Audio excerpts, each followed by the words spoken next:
Hello everyone, welcome to पढ़ ले science. तो बच्चों, जैसा कि आप देख पा रहे हो पीपीटी पे लिखा हुआ है वेक्टर्स। जी हाँ, आज हम वेक्टर करने वाले हैं, पूरा का पूरा वन शॉट में करने वाले हैं, क्योंकि बच्चों की भी डिमांड थी कि सर इलेक्ट्रोस्टैटिक्स चैप्टर चल रहा है एंड डायरेक्शन की काफ़ी दिक्कत आ रही है, तो इससे पहले आप हमें वेक्टर्स करवा दीजिए। ठीक है, तो आज मैंने पूरा का पूरा लेक्चर आपकी वेक्टर्स के ऊपर लगा के रखा हुआ है। ठीक है, इसमें हम सारी चीज़ें देखने वाले हैं और थोड़ा फास्ट फॉरवर्ड चलेंगे बच्चों। ठीक है, क्योंकि पूरा वन शॉट में कराना है, तो आपको बेसिक नॉलेज तो हो जानी चाहिए कि वेक्टर्स में आपको क्या क्या परफॉर्म करना है और कहाँ से आपको चीज़ें ईजी वे में समझ आ जाएंगी। ठीक है, चलो, तो यहाँ पर अपन जो चीज़ें कवर अप करने वाले हैं वो रहेंगी कि नॉर्मली पहले वेक्टर क्या होता है, रिप्रेजेंटेशन कैसा होता है, कितने टाइप्स के वेक्टर्स होते हैं, राइट। फिर एडिशन वेक्टर्स का, subtraction, dot product, cross product, है ना, उन दोनों के बीच में एंगल कैसे निकाला जाता है, right. And unit vector most important, है ना। तो ये सारी चीज़ें क्या होती हैं आज के लेक्चर में पूरा हम कवर करने वाले हैं। ठीक है, तो बिना किसी देरी के अपन स्टार्ट कर देते हैं अपना लेक्चर। मेरा नाम सभी को पता होगा, अभिनव मौर्य, मैं आपको यहाँ पर फिजिक्स पढ़ाता हूँ। ठीक है, बिना किसी देरी के आ जाओ वेक्टर पे, वन शॉट लेक्चर है। चलो, तो यहां से सबसे पहला आ गया स्केलर एंड वेक्टर क्वांटिटीज। ठीक है, अब सुनते चलो, scalar and vector quantities.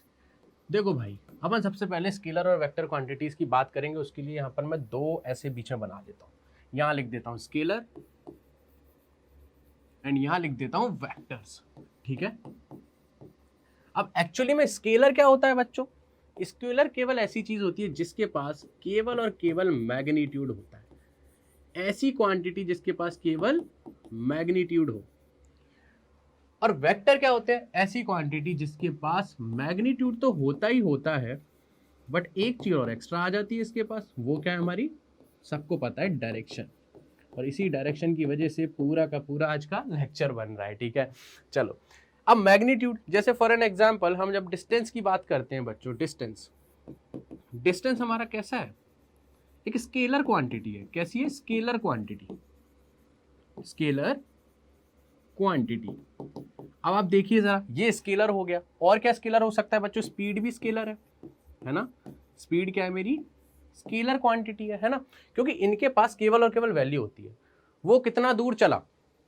16 metre चला, बस, और कुछ तो बात नहीं की ना। ठीक है, और यही बात अगर मैं वेक्टर्स के फॉर्म में कर दूं तो इसका बहुत अच्छा एग्जांपल मैं आपको बता देता हूं, जो कि डिस्टेंस मतलब डिस्प्लेसमेंट। डिस्प्लेसमेंट जो है मेरा, वो क्या है?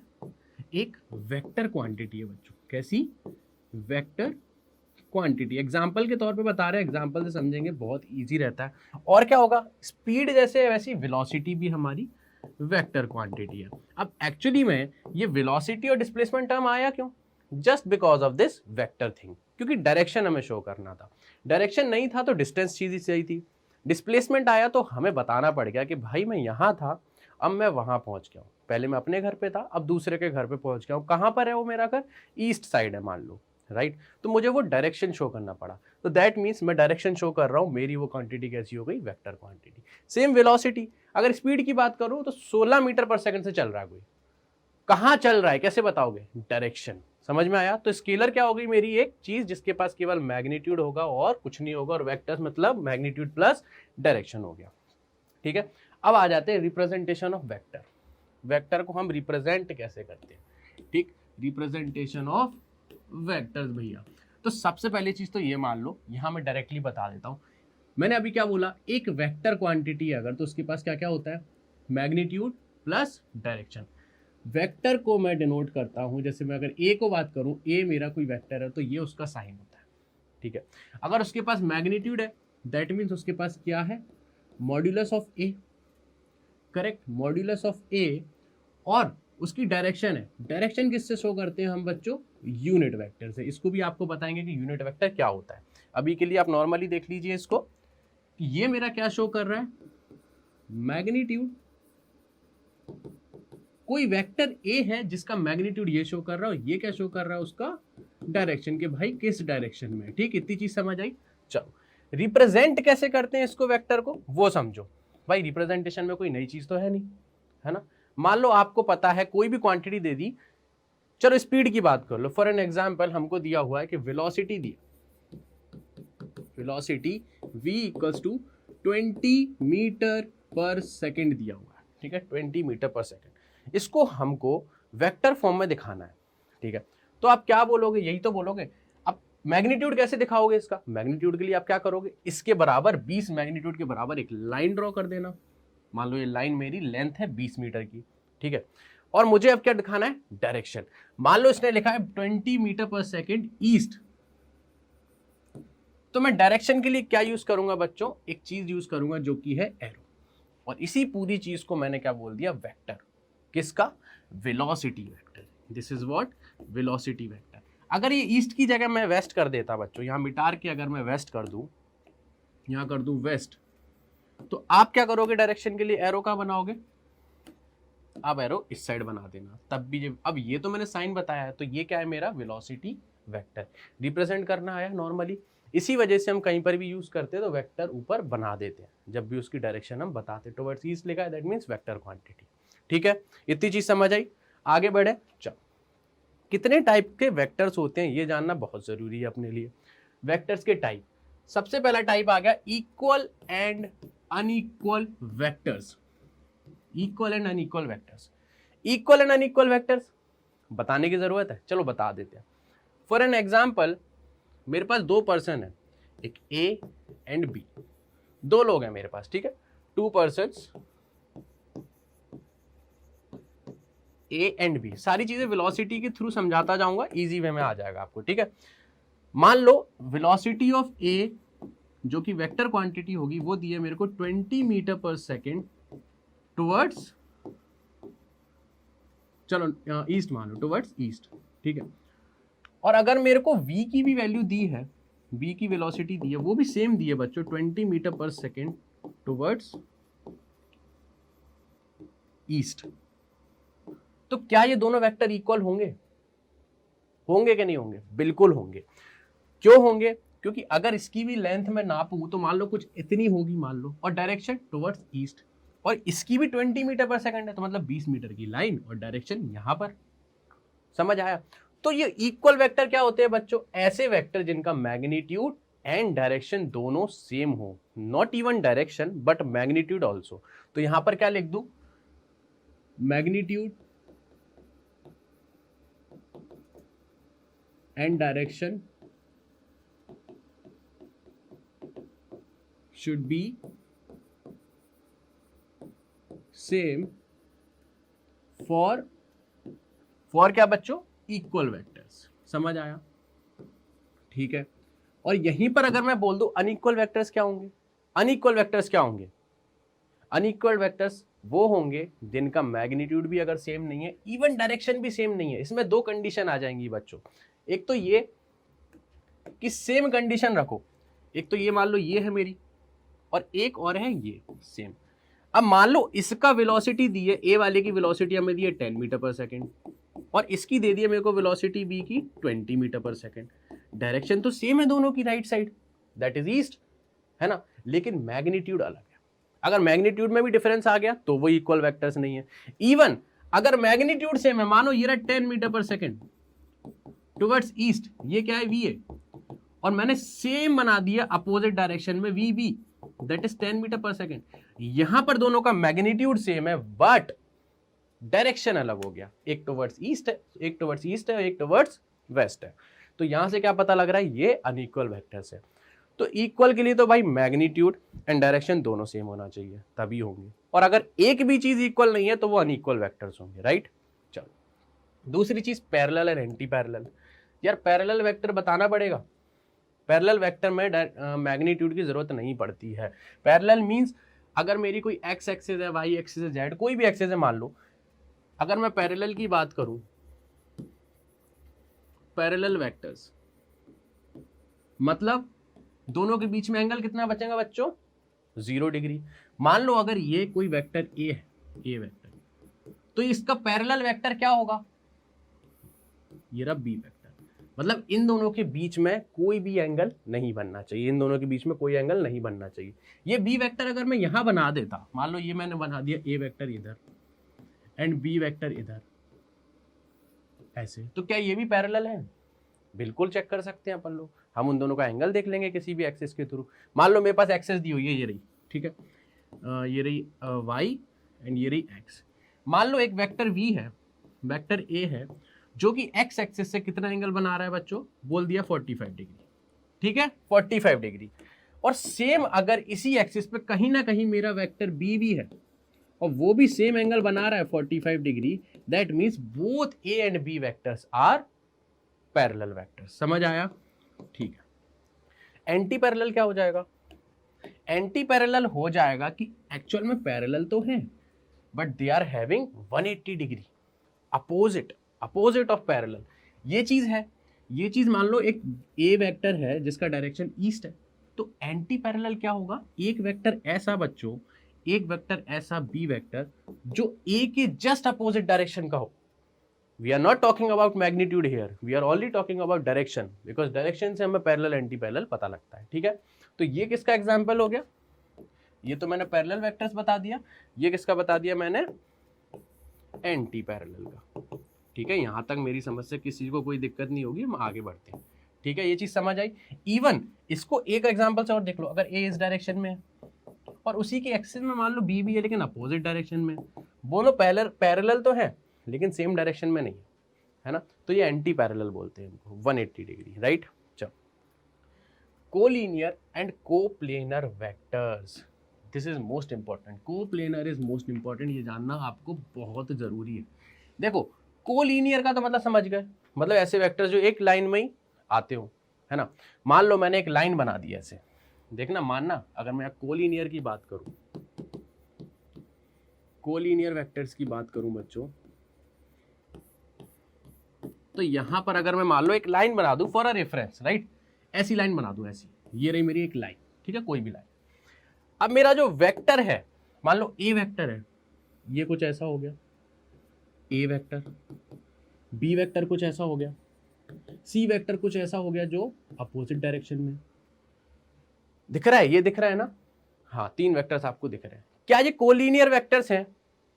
सच बताना, क्या ये कोलिनियर है? बिल्कुल है, एक ही लाइन पे तो लाई कर रहे हैं। अब डायरेक्शन कुछ भी हो, मैग्नीट्यूड कुछ भी, उससे हमें क्या मतलब है, बट दे आर और they all are lying in a same line, सारे के सारे एक ही लाइन में लाई कर रहे हैं। चलो अब आ जाते हैं हम कोप्लेनर की बात कर लेते हैं कि कोप्लेनर वेक्टर्स क्या होते हैं, है ना। इस लेक्चर को देख के आपको वेक्टर्स की सारी चीजें क्लियर हो जाएंगी, इसकी मैं गारंटी देता हूं। ठीक है, इसकी मैं गारंटी देता हूं आपको। ठीक है, कोप्लेनर वेक्टर्स क्या होते हैं बच्चों? कोप्लेनर, जैसे कोलिनियर था मतलब लाइन सेम है, ऐसी कोप्लेनर प्लेन सेम होगा, उनका प्लेन सेम होगा। आप प्लेन का मतलब समझ रहे हो? रुको, यहां से नहीं समझ पाओगे, आप मेरी बात समझो।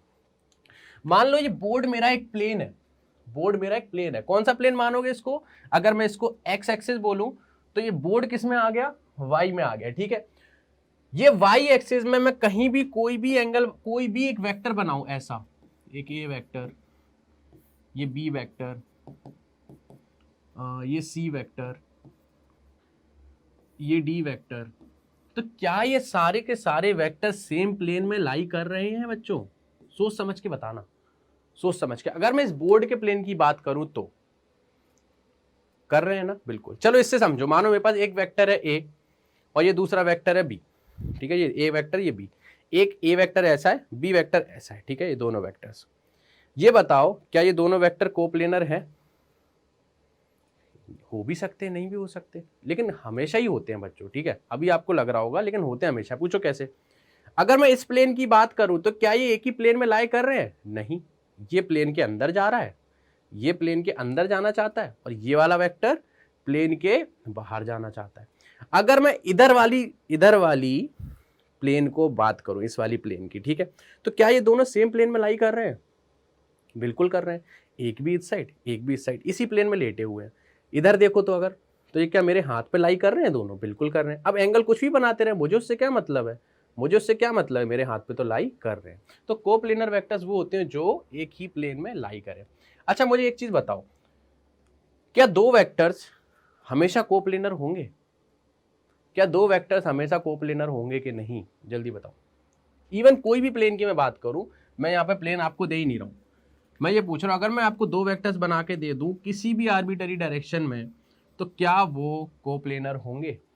बिल्कुल होंगे बच्चों। आप बनाओ, कहीं भी बना के देखो, एक ना एक प्लेन तो लाई करेगा। देखो इन दोनों को अगर मैं ऐसे रख रहा हूं तो ये वाला प्लेन आ गया, अगर मैं इसको ऐसे कर देता हूं तो ये वाला प्लेन आ गया, दिख रहा है, ये वाला प्लेन आ गया, समझ आया।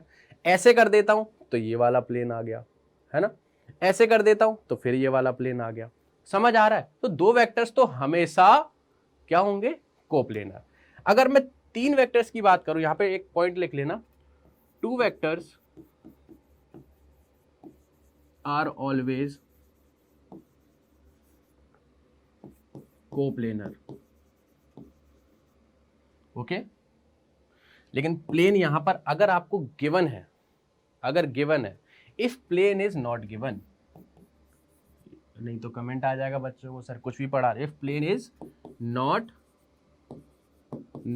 गिवन। अब मैंने ये क्यों लिखा नॉट गिवन, यार अगर मुझसे एक चीज बताओ, दो वेक्टर अगर ऐसे दिए हुए हैं, है ना, ऐसे दिए हो, और वो कह रहा है इस प्लेन से है क्या, तो मैं तो मना कर दूंगा ना। लेकिन अगर मुझसे पूछे कि ये बताओ ये दोनों वेक्टर्स क्या कोप्लेनर हैं किसी भी प्लेन में, तो मैं बोलूंगा यस, देखो इस प्लेन में है ना। तो दो वेक्टर्स कोप्लेनर हो सकते हैं किसी भी प्लेन में, अगर हम चेक करें तो एक ना एक प्लेन तो निकलेगा, ठीक है, अगर गिवन नहीं है हमारे पास प्लेन तो। और अगर मैं तीन वेक्टर्स की बात करूं बच्चों, अगर मैं तीन वेक्टर्स की बात करूं तो क्या वो कोप्लेनर होंगे हमेशा, या किसी भी जगह या कैसे ही ना कैसे कोप्लेनर हो सकते हैं, हो तो सकते हैं, लेकिन उसकी भी कंडीशन है। देखो अगर ये दो वेक्टर्स हैं और एक वेक्टर मेरा और ऐसे में ही निकाल दो, ठीक है, बीच से एक वेक्टर और निकाल दो, मेरे को कुछ मिल ही नहीं रहा है, कोई बात नहीं, ये दो वेक्टर्स हैं, एक वेक्टर को और निकाल दो ऐसे बीच में से, तो ये तो एक प्लेन में हो गए। लेकिन मानो अगर ये दो वेक्टर्स ऐसे हैं, एक वेक्टर ये, एक वेक्टर ये, ठीक है, और इसका एक वेक्टर तीसरा वेक्टर मैं ऐसे निकाल दूं ऊपर, तो क्या ये कभी भी एक प्लेन में आ पाएंगे? Understand my thing. देखो यहाँ पे आपको 3D में थोड़ा डायग्राम बना के बताते हैं, ठीक है, कुछ इस टाइप का, ठीक, समझना मेरी बात को। ये मान लो x है, ये y है और ये z है, तीनों मेरे क्या है, तीनों मेरे क्या है, वेक्टर्स। चलो ये तो मेरी एक्सेस मान लो, वेक्टर इसको मान लो, ये रहा a वेक्टर, ये रहा b वेक्टर और ये रहा c वेक्टर, ठीक है। तीनों को मैंने अलग अलग एक्सिस पे बना दिया, ये तीनों म्यूचुअली परपेंडिकुलर होते हैं। अगर मैं x और y प्लेन की बात करूं तो क्या c इनके प्लेन में आ रहा है? नहीं आ रहा। अगर मैं y और z मतलब b और c वेक्टर के पास वाले प्लेन की बात करूं, yz प्लेन की बात करूं, तो क्या a वेक्टर कोप्लेनर है? उनके प्लेन में आ रहा है? नहीं आ रहा, वो किसी और डायरेक्शन में जा रहा है। a और c की बात करूं तो क्या b वेक्टर आ रहा है? नहीं आ रहा है। समझ आया? चलो बढ़िया, अब आगे बढ़ते हैं। अब आते हैं जीरो वेक्टर पे बच्चों के। जीरो वेक्टर क्या होता है? ठीक है, जीरो वेक्टर मतलब वैल्यू जीरो है। तो क्या जीरो वेक्टर का मतलब डायरेक्शन भी जीरो है? या डायरेक्शन जीरो जैसी चीज तो मैंने कभी नहीं सुनी। जीरो वेक्टर का मतलब होता है कोई वेक्टर जीरो है, जीरो वेक्टर, तो इसका मतलब उसका मैग्नीट्यूड तो जीरो है ही, उसका मैग्नीट्यूड तो जीरो है ही, बट डायरेक्शन कुछ भी हो सकती है। यार एक चीज है, कोई वैल्यू जिसकी वैल्यू जीरो ही है, कुछ है नहीं है, उसकी डायरेक्शन कैसे डिफाइन करोगे? उसकी डायरेक्शन कुछ भी हो सकती, कहीं भी मान लो, अरे मैं जीरो वेलोसिटी से जा रहा हूँ, कहाँ जा रहा हूँ? हाँ तुम्हारे लिए रुका हुआ, मैं बोल दूंगा जीरो वेलोसिटी से इधर जा रहा हूँ, पता कर लो, इधर जा रहा हूँ, इधर जा रहा हूँ, ऊपर जा रहा हूँ, नीचे जा रहा हूँ, क्या पता लग रहा है, राइट? तो इसके लिए जीरो वेक्टर के लिए इसका जो डायरेक्शन होता है उसका एक नाम दिया गया, उसको बोलते हैं आर्बिट्ररी डायरेक्शन। ठीक है, ऐसा क्यों बोला गया? क्योंकि इसका कुछ भी डायरेक्शन हो सकता है, कुछ भी डायरेक्शन हो सकता है, ठीक है, कुछ भी डायरेक्शन हो सकता है। अब आ जाते हैं यूनिट वेक्टर से बच्चों, ये इंपॉर्टेंट है आपके लिए। ये इंपॉर्टेंट क्यों बोल रहा हूं मैं? क्योंकि बच्चों यूनिट वेक्टर्स होते हैं जो कि हमें डायरेक्शन बताते हैं किसी भी वेक्टर का। कोई भी वेक्टर दिया हो उसका अगर डायरेक्शन की बात करोगे तो you always have to choose कि बताओ भाई यूनिट वेक्टर क्या है। जो भी ये वेक्टर है इसका जो यूनिट वेक्टर होगा वही इसकी डायरेक्शन है। जो भी दो वेक्टर है उनका रिजल्टेंट जो भी आएगा हमें नहीं पता, उसका जो यूनिट वेक्टर होगा वही उसकी डायरेक्शन है। आपने हमेशा सुना है। यूनिट वेक्टर होता क्या? यूनिट से मतलब समझ गए, एक मतलब अगर मैं कोई वेक्टर मानूं ए वेक्टर, तो यूनिट वेक्टर क्या होगा? इसका मतलब ए वेक्टर का जो मैग्नीट्यूड है वो 1 है, मैग्नीट्यूड है वो 1 है। तो क्या इसकी डायरेक्शन है? बिल्कुल है यार, मैग्नीट्यूड ही तो 1 है।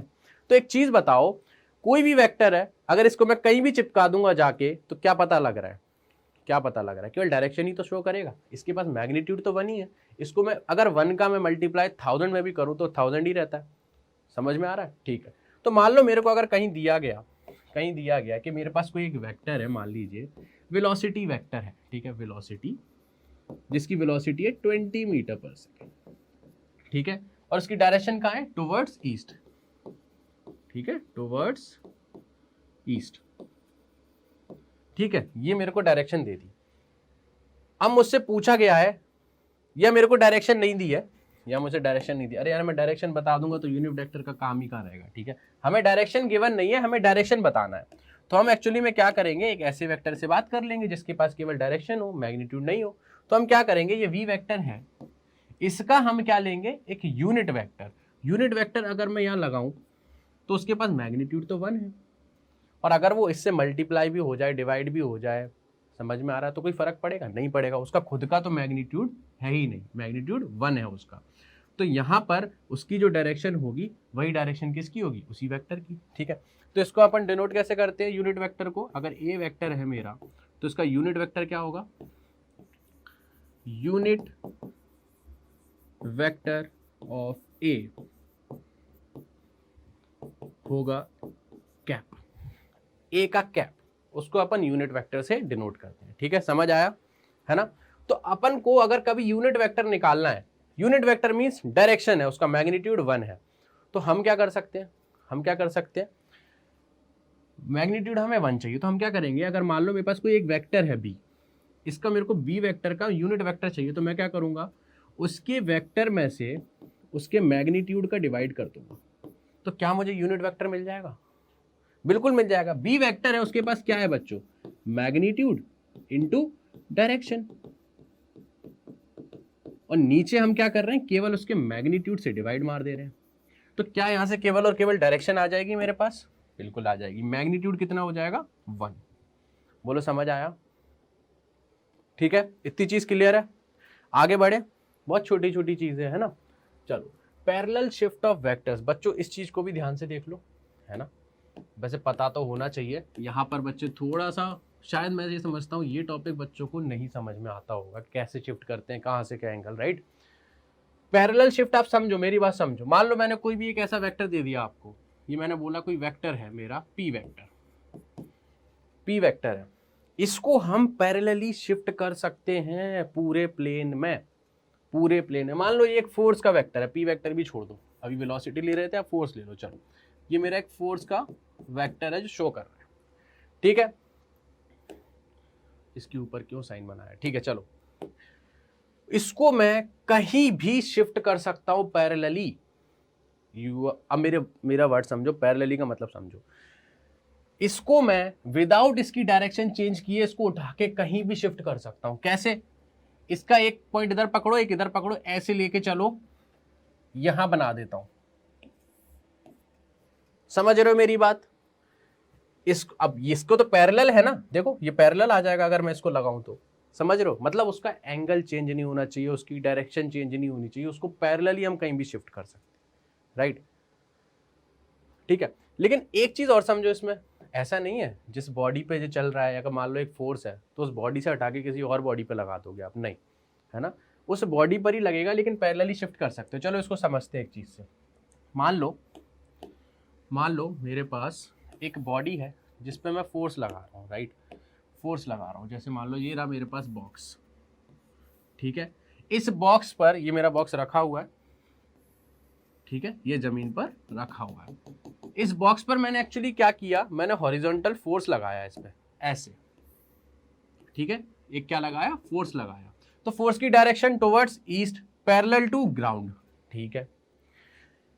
मैं इस फोर्स को इधर भी शिफ्ट कर सकता हूं, इधर से ऐसे उठाया, ऐसे लेके आया और इधर लगा दिया, ऐसे, बात तो वही रही, यहां से धक्का मार रहा हूं, यहां से खींच रहा हूं, समझ में आया।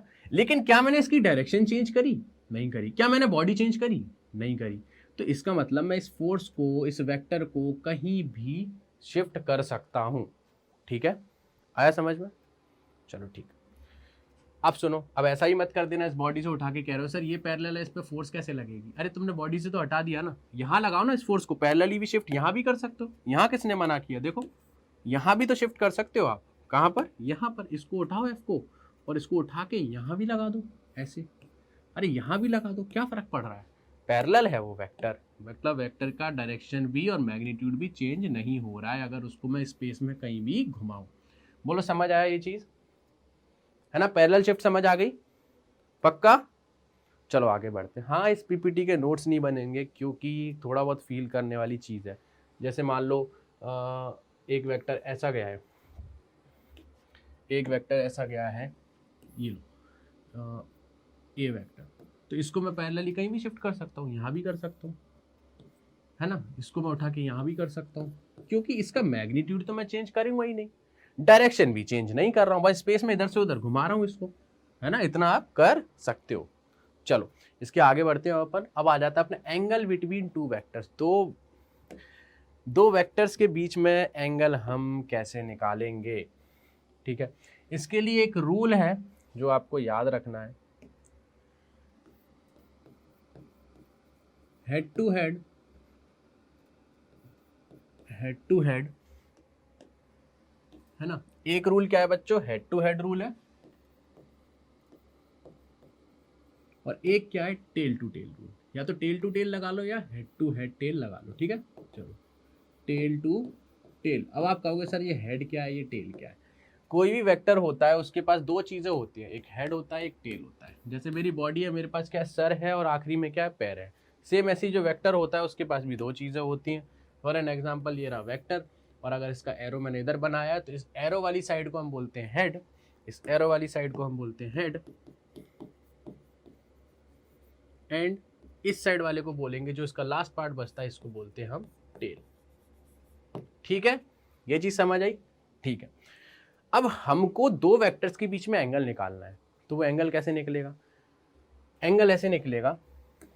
अगर एक वेक्टर दिया है हमें, ए वेक्टर, ये ए वेक्टर, ठीक है, और एक वेक्टर दिया है बी वेक्टर, मान लो ये भी ऐसे ही दे दिया है अभी के लिए बी वेक्टर, ठीक है।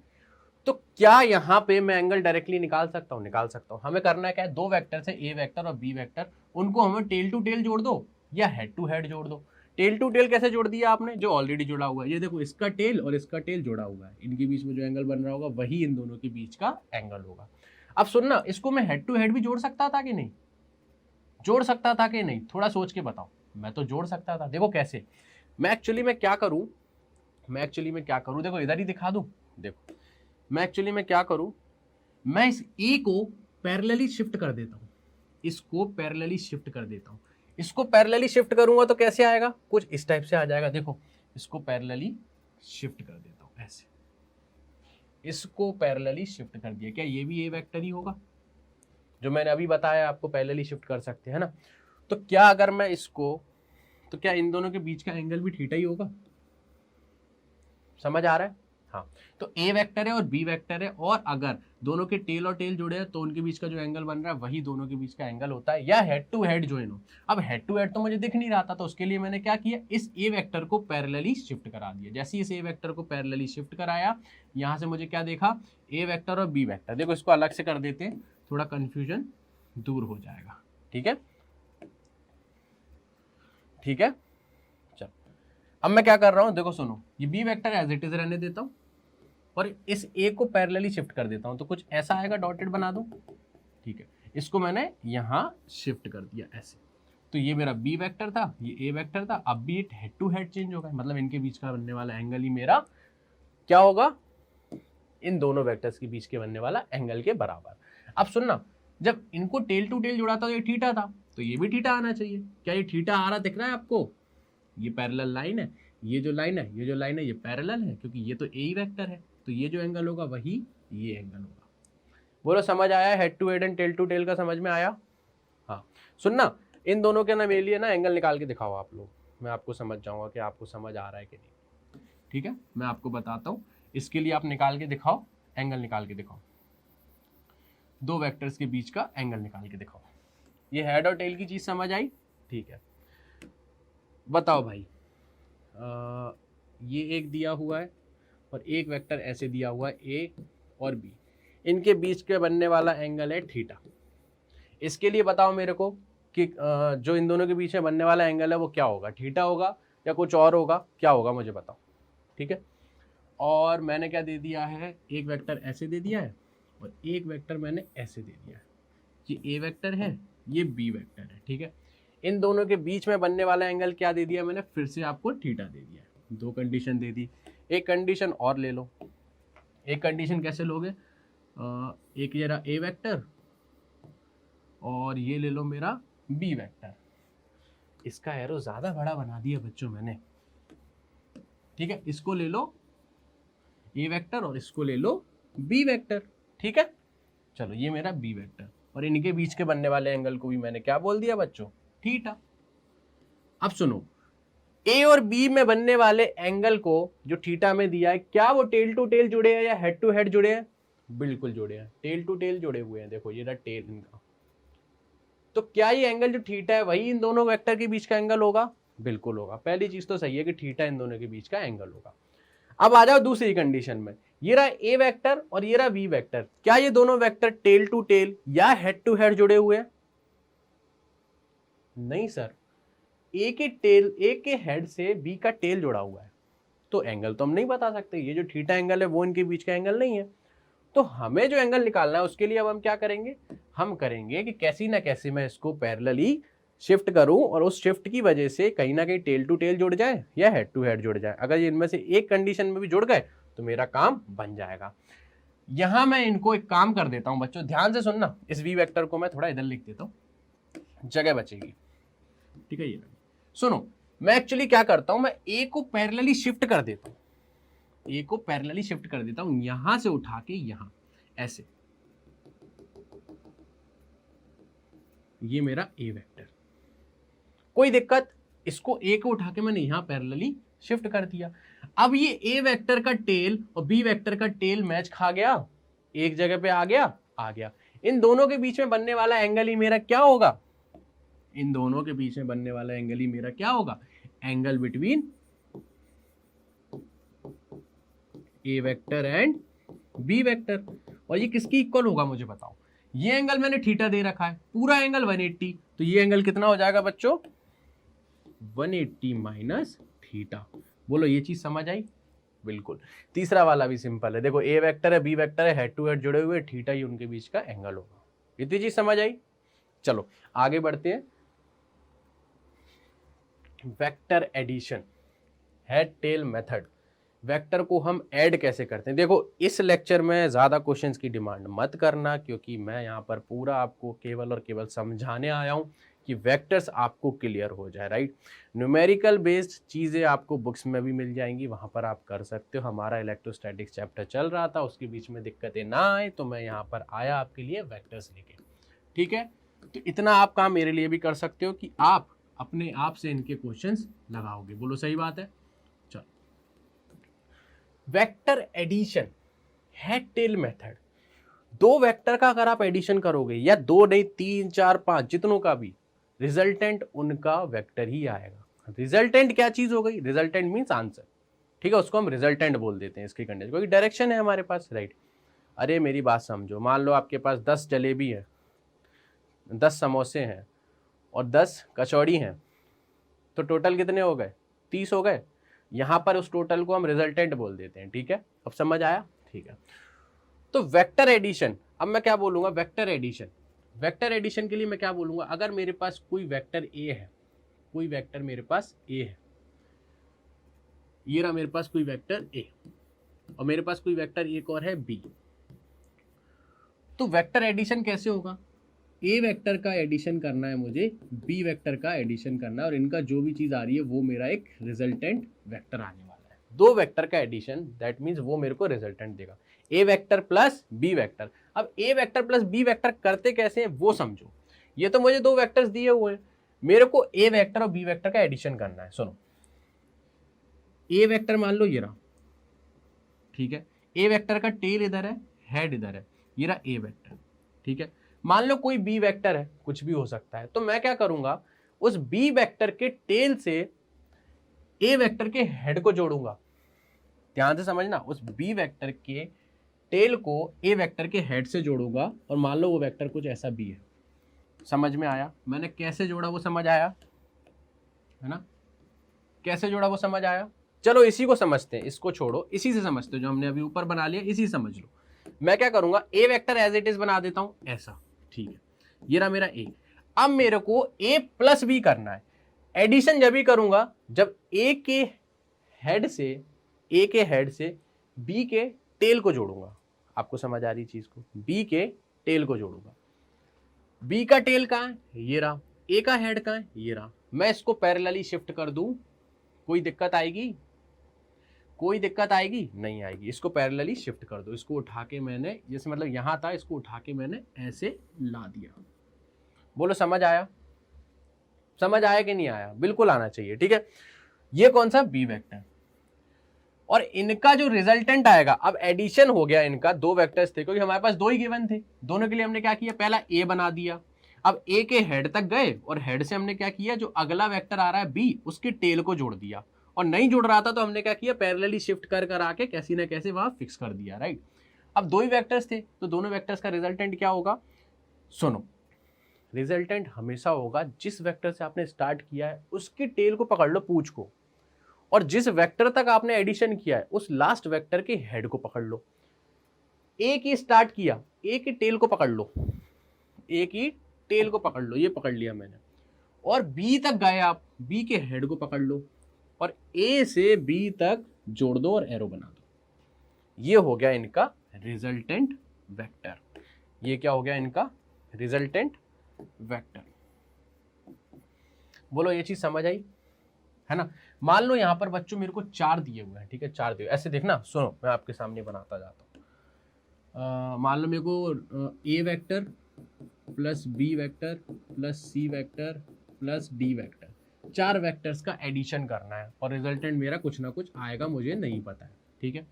अब मैं क्या करूंगा, कुछ भी हमें दिया हुआ है, मान लो ए वेक्टर ऐसा दिया है, कुछ भी बना दूं, कुछ भी बनेगा, फिर वो ध्यान रखना।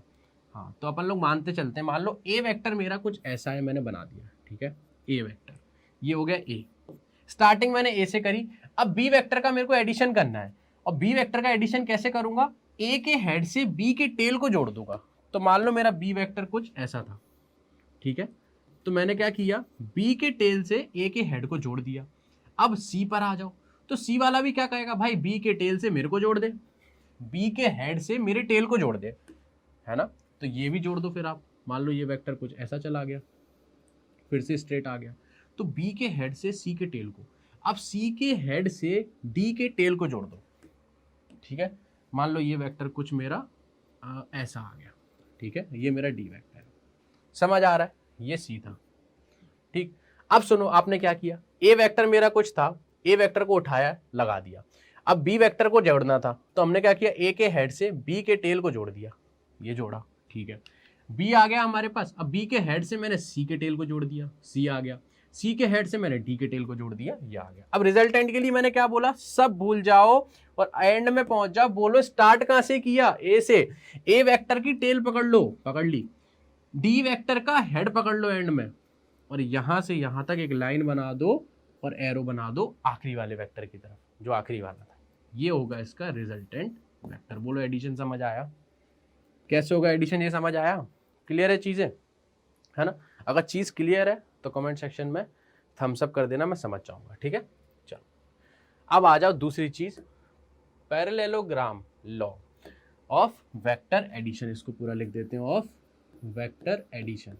अब आपकी सारी समस्याओं का हल आ जाएगा, वेक्टर एडिशन, क्योंकि आप बार बार ये बोलोगे सर फिर ऐड करें, कैसे ऐड करें हम लोग बार बार, अगर ऐसी ही चीज दी हुई है तो, है ना, समझ आया। चलो क्योंकि ये तो हमने डायरेक्शन वाइज देख लिया, अब इनकी वैल्यूज भी तो दे सकता है, तो वैल्यूज को कैसे सॉल्व करोगे, राइट। तो उसके लिए हमारा पैरेललोग्राम लॉ आया, जिससे सारी चीजें क्लियर हो जाएंगी। देखो इनने क्या बोला वो पढ़ो पहले। The parallelogram law of vector addition is used to add two vectors when the vectors that are to be added form the two adjacent sides of a parallelogram by joining the tails of the two vectors, then the sum of the two vectors is given by the diagonal of the parallelogram। कुछ नहीं समझ आया होगा आपको, मेरी बात सुनो, parallelogram law क्या बोलता है कि अगर हमारे पास दो वेक्टर्स हैं, केवल दो वेक्टर्स के लिए अप्लाई कर रहे हैं, दो वेक्टर्स हैं किसी भी डायरेक्शन में, मान लो मैंने ये मान लिया एक वेक्टर ए ये है मेरा और बी वेक्टर मेरा ये रहा, ठीक है। इन दोनों वेक्टर्स को पहले टेल टू टेल जोड़ दो, इन दोनों वेक्टर्स को टेल टू टेल जोड़ दो, जो कि मैंने ऑलरेडी जोड़ के रखा है, ठीक है। अब क्या करना है, अब आपको इमेजिनरी पैरेललोग्राम बनाना है। पैरेललोग्राम का मतलब समझ गए, रेक्टेंगल नहीं होता है, स्क्वायर नहीं होता है, इसका मतलब होता है एडजेसेंट, मतलब सामने की साइड्स पैरेलल होती है उसमें, समझ आया, ठीक है। अब आपको इमेजिनरी पैरेललोग्राम बनाना है। इमेजिनरी कैसे बनेगा, देखो कुछ इसी टाइप का बनेगा इमेजिनरी, ऐसा कुछ होना चाहिए, बोलो समझ आया। मैंने ये इमेजिनरी पैरेललोग्राम बना दिया, ठीक है। इसका जो रिजल्टेंट होगा ना, ए और बी के एडिशन का जो रिजल्टेंट होगा ना, वो इस पैरेललोग्राम के डायगोनल के बराबर होगा। दिस डायगोनल, कौन सा डायगोनल, उन दोनों के बीच से बनने वाला डायगोनल, उनका रिजल्टेंट इसके बराबर होगा, ठीक है। इस चीज को हम थोड़ा चेक कर लेते हैं, क्या ये चीज सही बोल रहा है कि नहीं। कैसे चेक करूंगा, देखो उसने ए वेक्टर दिया था मुझे कहीं ये, ठीक है सर, बी वेक्टर दिया था मुझे ये। अब मुझे दो एंगल का, दो वेक्टर्स का रिजल्टेंट चाहिए, तो मैं क्या करूंगा, एक्चुअली हम कर क्या रहे हैं, एडिशन वाला रूल है। हम क्या कर रहे हैं, आर वेक्टर जो कि रिजल्टेंट आएगा किसका, ए वेक्टर प्लस बी वेक्टर। मैंने ए वेक्टर तो बनाया है, अब मेरे को बी ऐड करना है, तो ए के हेड पे बी का टेल जोड़ना है। क्या इसका टेल, मतलब ए के हेड पे बी का टेल जुड़ा हुआ है, नहीं जुड़ा हुआ है, ये तो कुछ नहीं है, इसके टेल पे ही आके और जुड़ गया है। मैं क्या करूंगा, इसको पैरेलली शिफ्ट कर देता हूँ, ऐसे उठा के यहाँ ला देता हूँ, तो कुछ इस डायरेक्शन में मेरा बी आ जाएगा, पैरेलल आ जाएगा इस डायरेक्शन में ऐसे। देखो मैंने इसके टेल से ए का हेड जोड़ दिया, ये मेरा बी हो गया। अब रिजल्टेंट के लिए क्या करो, स्टार्टिंग वाले का टेल पकड़ लो, ये पकड़ लिया, और एंड वाले का हेड पकड़ लो, ये पकड़ लिया, और इन दोनों को जोड़ दो। इन दोनों को जैसे जोड़ा और इस वाली की डायरेक्शन बना दो, यही हमारी रिजल्टेंट वेक्टर होगा। क्या ये दोनों सेम नहीं दिख रहा है आपको, क्या ये दोनों सेम नहीं दिख रहे, दिख रहे, इसी वजह से लॉ लाए थे, ठीक है। अब यहां से हमारी चीज क्लियर क्या हुई आपको बताता हूं। यहां से आपकी जो चीज क्लियर हुई है वो ये हुई है कि अब हम रिजल्टेंट की डायरेक्ट वैल्यू निकाल सकते हैं। इसका डेरिवेशन होता है प्रॉपर वे में, कैसे किया जाता है, क्या किया जाता है, उसके लिए हमारे पास टाइम नहीं है। हमारे पास टाइम है केवल अभी वेक्टर्स को समझने के लिए, और वो सारी चीजें आपको कराई जा रही है, ठीक है।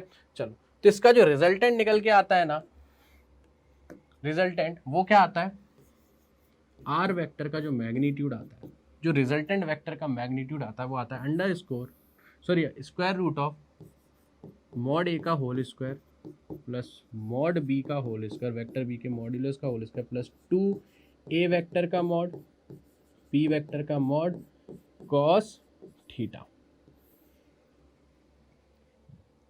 आर वेक्टर का मैग्नीट्यूड होगा under root of A vector का मैग्नीट्यूड का स्क्वायर प्लस बी वेक्टर के मैग्नीट्यूड का square plus 2 times of A vector का मैग्नीट्यूड इनटू बी वेक्टर का magnitude cos theta. What is theta here, theta is the angle between A and B. इस चीज को ध्यान रखेंगे, theta is the angle between A vector and B vector. Angle निकालने के लिए टेल टू टेल जोड़ो या हेड टू हेड जोड़ो, लेकिन रिजल्टेंट एडिशन के लिए एक वेक्टर के दूसरे वेक्टर पे हेड से टेल जोड़ना पड़ता है, पीछे वाले का टेल और जो आगे एडिशन हो रहा है उसका टेल जोड़ना पड़ता है। डिफरेंस ध्यान रखना यहां पर, इसी से एंगल मत निकाल देना, ये तो एंगल सही निकलेगा, ठीक है, ये तो सही निकलेगा, टेल टू टेल जोड़ा हुआ है। बोलो समझ आया, ये चीज समझ आई, ठीक है। अब ये आर क्या था बच्चों, ये आर था मेरा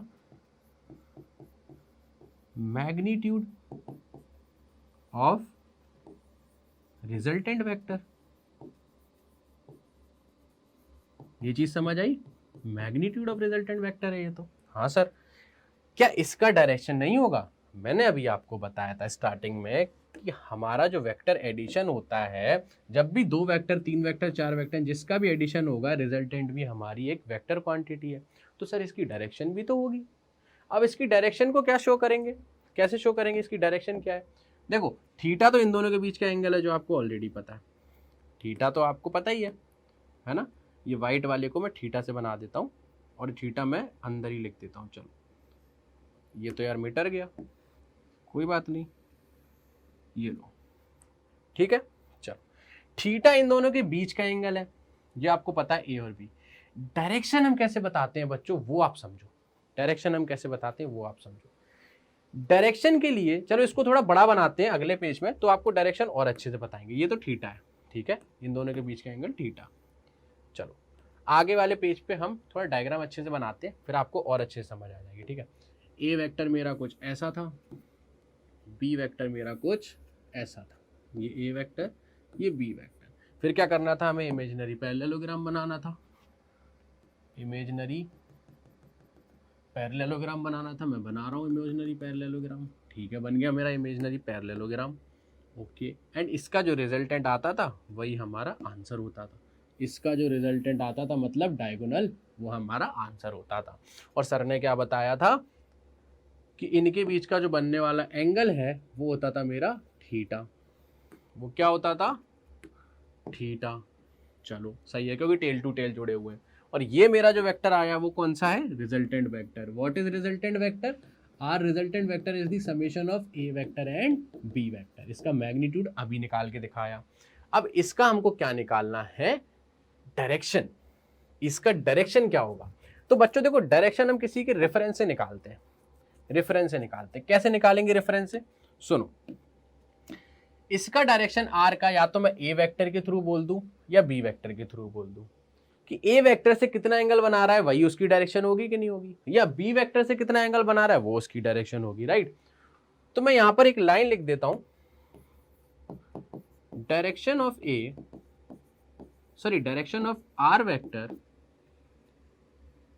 from A vector B tan alpha, B tan alpha, sorry tan alpha क्यों लिख रहा हूं, अल्फा लिखा जाएगा ना, अल्फा ही तो एंगल ही तो उसका डायरेक्शन है, कितने एंगल पर वो है वही उसका डायरेक्शन शो कर देगा। तो मैं क्या बोल रहा हूं कि मान लो रिजल्टेंट जो मेरा वेक्टर है, रिजल्टेंट वेक्टर आर, वो कुछ एंगल बना रहा है, कितना एंगल बना रहा है, कुछ एंगल अल्फा बना रहा है, कहां से, ए वेक्टर से, ठीक है। उसको फाइंड करने का एक फॉर्मूला होता है, that is tan alpha is equals to, कैसे लिखेंगे देखो, टेन अल्फा ए वेक्टर से अगर हम डायरेक्शन देख रहे हैं तो बी वेक्टर का लिखा जाएगा, पहले लिखो B sine theta whole upon B cos theta और नीचे प्लस ए कर दो जो वेक्टर बचा हुआ है। ये हो गया मेरा डायरेक्शन किस चीज का, रिजल्टेंट वेक्टर का। सॉरी अल्फा आ जाएगा तो हमारा डायरेक्शन तो आ ही जाएगा। चलो और सुनना, अगर यही सेम चीज मुझे बी से करनी होती, कैसे, डायरेक्शन ऑफ, ये चीज तो इसके लिए हो गया, अगर मैं यहीं अलग से लिख देता ऐसे,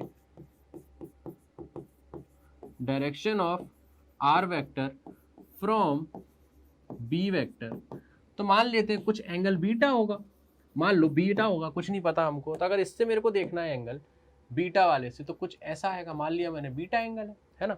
तो उसको कैसे फाइंड करोगे आप, उसके लिए आप क्या लिखोगे बच्चों, उसके लिए आप लिखोगे, कुछ नहीं करोगे, टेन ऑफ बीटा, जब आप बी से देख रहे हो एंगल तो बी की जगह ए कर देना है, और याद कैसे रखोगे, बी से देखा है तो ए साइन थीटा अपॉन ए कॉस थीटा और नीचे प्लस बी कर देना। बोलो समझ आया, इतनी चीज समझ आई, चलो बढ़िया है, इतनी चीज समझ आ गई तो बहुत बढ़िया है।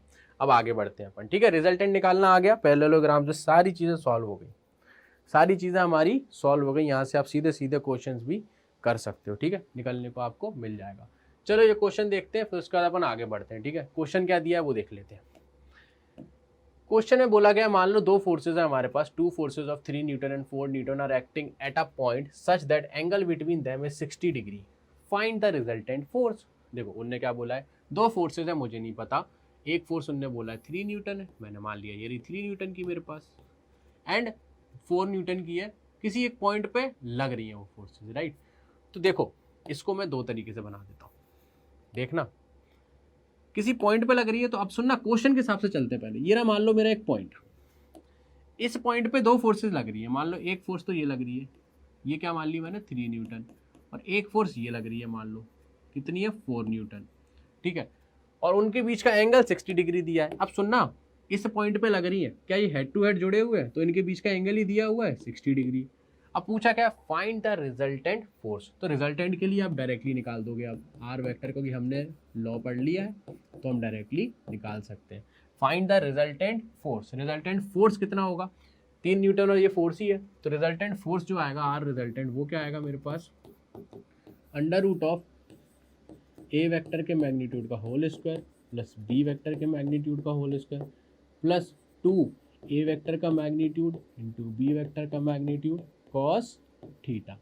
बोलो ये चीज समझ आई, पक्का, चलो ठीक है, निकाल दो। आर रिजल्टेंट क्या है, एफ नेट ही तो है जो इनका रिजल्टेंट आ रहा है, ठीक है, is equals to A vector, किसी को ही मान लो, 3 को ए मान लेते हैं अपन, बी मान लेते हैं अपन, इसको ए बोल दो, इसको बी बोल दो, ठीक है। चलो 3 का स्क्वायर क्या करोगे 9, 4 का square 16 plus 2 times of 3 into 4 cos of theta. Theta कितना दिया है इन दोनों के बीच का एंगल 60 डिग्री, तो यहां से आपका एफ नेट निकल के कितना आ जाएगा,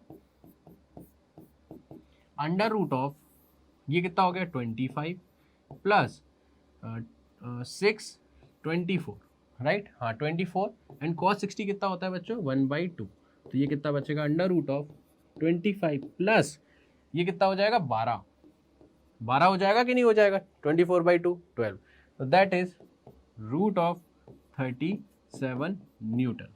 जो भी आंसर आएगा देख लेना।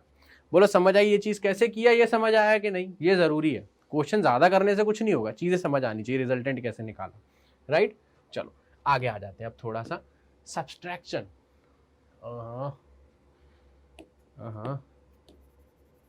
है ना, सब्ट्रैक्शन की बात करेंगे।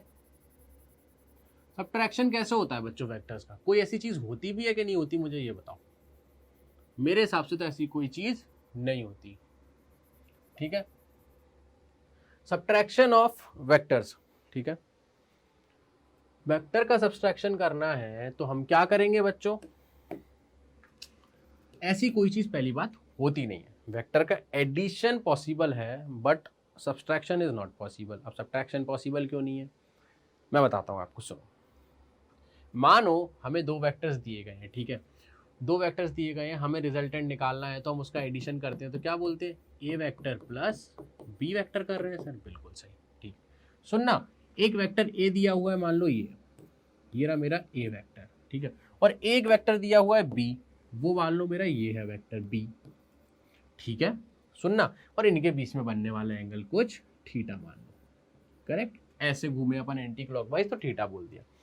अब मुझे चाहिए क्या, इसका सब्ट्रैक्शन चाहिए, आर रिजल्टेंट जो चाहिए एक्चुअली मुझे ए वेक्टर माइनस बी वेक्टर चाहिए, लेकिन ऐसी चीज होती ही नहीं है, किसी का सब्ट्रैक्शन नहीं होता। तो एक्चुअली में हम सब्ट्रैक्ट करने के लिए करते क्या है वो सुनो, हम क्या बोल देते हैं, आर रिजल्टेंट को मैं ऐसे भी लिख सकता हूँ, ए वेक्टर, यार मुझे एक चीज बताओ, सब्ट्रैक्शन क्यों नहीं हो सकता मुझे बताओ, A vector minus B vector, B vector, सुनना यहाँ देखो, यहाँ मैं क्या करूंगा, इसको क्या लिख देता हूँ, A vector plus of minus B vector, ठीक है, इसमें कोई दिक्कत नहीं, मैं ए वेक्टर में जोड़ ही रहा हूं क्योंकि मुझे एडिशन पता है, तो मैं क्या कर रहा हूं उसमें बी वेक्टर की जगह माइनस ऑफ बी वेक्टर जोड़ रहा हूं। अब माइनस ऑफ बी वेक्टर क्या होगा, मैग्नीट्यूड तो वही रहेगा, बस डायरेक्शन बदल जाएगी बच्चों, डायरेक्शन बदल जाएगी। तो माइनस बी वेक्टर क्या होगा, इसका सेम जो मैग्नीट्यूड है वही, बस डायरेक्शन बदल दो, ऐसा, ये हो गया मेरा माइनस बी वेक्टर। समझ आया समझ के नहीं आया। अब मुझे बताओ इसमें से कोई सच में वेक्टर का सब्ट्रैक्शन हो रहा है, नहीं हो रहा, बस डायरेक्शन चेंज हो रही है। अरे ए वेक्टर गिरा, ए वेक्टर गिरा, इसका कुछ ना कुछ रिजल्टेंट आएगा कहीं ना कहीं डायरेक्शन में, और ए माइनस बी एक्चुअली में जो कर रहे हैं वो कर क्या रहे हैं, A times plus A vector plus minus B vector को ऐड कर रहे हैं, केवल डायरेक्शन चेंज हो गई। यार बच्चों मैं यहां 100 की स्पीड से भागूं या मैं पलट के यहां 100 की स्पीड से भागूं, बस डायरेक्शन ही तो बदली है, मैग्नीट्यूड में फर्क आएगा। अगर मैंने 100 की स्पीड से यहां किसी को टक्कर मारी तो दांत टूट जाएंगे किसी के, और अगर यहां भी मारूंगा तो ऐसा नहीं है कि यहां दांत नहीं टूटेंगे, मेरे टूट जाएंगे, मेरे भी टूटेंगे, लेकिन ऐसा नहीं है कि ना टूटे, टूट जाएंगे, है ना। तो माइनस बी वेक्टर होता है, वो भी मैग्नीट्यूड तो उतना ही लेके घूम रहा है ना वो, है ना। तो सब्सट्रैक्शन जैसी कोई चीज नहीं होती, बस डायरेक्शन में अंतर आता है, राइट। अब सुनो, इसके लिए आप कैसे फाइंड करोगे? अब मुझे बताओ जरा, अब मुझे बताओ, क्योंकि मुझे तो ये चीज चाहिए। तो आप अब इसके लिए रिजल्टेंट कैसे निकालोगे? आर वेक्टर में से अब आपको क्या करना है, इसका रिजल्टेंट निकालना है, तो लगा दो वही फॉर्मूला। कैसे लगाओगे मैं बताता हूं आपको, यही करते हैं, ठीक है। आर रिजल्टेंट चाहिए हमको, तो क्या करेंगे, under root of A vector के मैग्नीट्यूड का whole square plus B vector, अब बी की जगह कौन सा है, माइनस बी वेक्टर हो गया, plus 2 times of A vector का magnitude into minus B vector का मैग्नीट्यूड कॉस ऑफ फाई कर देता हूं बच्चों, फाई। ये फाई क्या है? माइनस बी वेक्टर और ए वेक्टर के बीच में बनने वाला एंगल है कि नहीं है? बिल्कुल है। और ये एंगल कितना है? ये एंगल कितना है? कॉस 180 माइनस थीटा कितना होता है बच्चों, ये बताओ। कॉस 180 माइनस, ASTC रूल से भी देख लो, अगर नहीं पता मैं चेक कर लेता हूँ, है ना। 180 माइनस थीटा, 180 हो गया, गए, माइनस थीटा है समथिंग, अपन उसको अटेंड में नेगेटिव ऑफ कॉस आएगा, ठीक है, नेगेटिव ऑफ कॉस आएगा, ठीक है। अब सुनना, इनके बीच के बनने वाला एंगल कितना है? ये मैंने जो फाई बोला है, ये फाई कितना है मेरा बताएगा कोई? Phi is equals to 180 minus theta. बोलो गलत बोल रहा हूँ क्या? ये जो एंगल फाई है ए और माइनस बी के बीच में बनने वाला 180 माइनस थीटा है, तो यहाँ लिख दो। आर वेक्टर जो मेरा आ रहा है वो कितना आएगा? आर वेक्टर जो आ रहा है मेरा वो आएगा अंडर रूट ऑफ, अब सुनते जाओ, ए के मॉड का होल स्क्वायर, ए वेक्टर के मैग्नीट्यूड का होल स्क्वायर, प्लस ये तो मॉड है तो ये भी पॉजिटिव हो गया, बी के मैग्नीट्यूड का whole square, plus 2 times of A vector का मैग्नीट्यूड, बी वेक्टर का भी मॉड लगा हुआ है तो ये भी पॉजिटिव वैल्यू दे देगा, cos of 180 minus theta. Cos 180 minus theta क्या होता है बच्चों? Minus cos theta. देखो 180 है तो साइन चेंज नहीं होगा, मतलब रेशो चेंज नहीं होगा, कॉस का कॉस रहेगा। और 180 गए तो ASTC रूल से देखो, ए एस, है ना, 180 माइनस थीटा, एस एस मतलब एस पॉजिटिव, कॉस नेगेटिव हो जाएगा। तो इसका रिजल्टेंट जो आने वाला है वो क्या आएगा मेरा? Are resultant. कुछ अंतर नहीं आएगा, बस एक चीज़ का अंतर आ रहा है अंदर, बस एक चीज़ का अंतर आ रहा है, वो आप देखिए क्या है। आज का लेक्चर अगर लंबा हो जाए बच्चों तो कोई दिक्कत नहीं होनी चाहिए, क्योंकि पूरा वेक्टर हम एक शॉट में कंप्लीट करने वाले हैं। cos 180 minus theta minus cos theta minus आ गया, बस इतना अंतर आया इसके रिजल्टेंट में सब्ट्रैक्शन के केस में। ऐसा कुछ सब्ट्रैक्शन जैसी चीज़ होती नहीं है, बट हमने उसको एडिशन के तरीके से ही कर दिया। बोलो ये चीज़ समझ आई? देखो यहाँ पर देखो, हमने निकाला था ये रहा, प्लस आया था इसमें, इसमें क्या आया है? बस माइनस आया है बीच में, ठीक है। इतनी चीज़ समझ आई? आगे बढ़ जाए, पक्का आगे बढ़ जाए, कोई दिक्कत तो नहीं? चलो, मल्टीप्लीकेशन ऑफ वेक्टर, भाई अपन आ गए अब क्रॉस प्रोडक्ट और डॉट प्रोडक्ट की तरफ बढ़ते चले जा रहे हैं। देखो मल्टीप्लीकेशन ऑफ वेक्टर्स, वेक्टर्स के जो मल्टीप्लीकेशन होते हैं कितने टाइप के हो सकते हैं? नंबर 1, स्केलर इनटू वेक्टर हो जाए तो भी वेक्टर का मल्टीप्लीकेशन हो रहा है। नंबर 2, वेक्टर इनटू वेक्टर हो जाए, ठीक है। अब बात क्या आ जाती है, इसके दो पार्ट हो जाते हैं, क्योंकि स्केलर इनटू जो वेक्टर होता है वो तो हमें क्या ही देगा? वैल्यू वेक्टर ही देगा। लेकिन वेक्टर इनटू वेक्टर हमें एक बार स्केलर वैल्यू देता है, और एक केस में वेक्टर इनटू वेक्टर मुझे देता है वेक्टर क्वांटिटी या वेक्टर वैल्यू जिसकी डायरेक्शन होगी, ठीक है। अब सुनो, इसका एग्जांपल आपको यहीं देता हूं।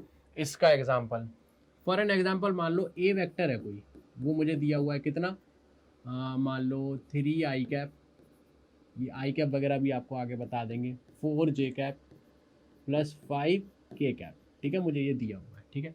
मुझे क्या करना है, इसमें किसी का मल्टीप्लाई करना है, किसका? Scalar quantity. मान लो इसको मैंने कर दिया 5a, 5 का इंटू कर दिया इस वेक्टर में, तो क्या कुछ चेंजेस आएंगे? 3i cap plus 4j cap plus 5k cap. कुछ आंसर में अंतर आएगा? नहीं आएगा मेरी समझ से। 5a कैप की जो वैल्यू आएगी वो क्या आएगी? 15i कैप हो जाएगा बस, प्लस 20j कैप हो जाएगा प्लस 25k कैप। थोड़ा दिमाग से भी अगर काम करें तो मेरे को इतना भी नहीं करना पड़ता। किसी क्वांटिटी के पास डायरेक्शन है, तुम उसके पास मैग्नीट्यूड लेकर आए तो वो डायरेक्शन छोड़ देगा क्या? वो कहेगा तुम मैग्नीट्यूड के साथ आयो, डायरेक्शन के साथ आते तो मैं तुमसे धंधा करता।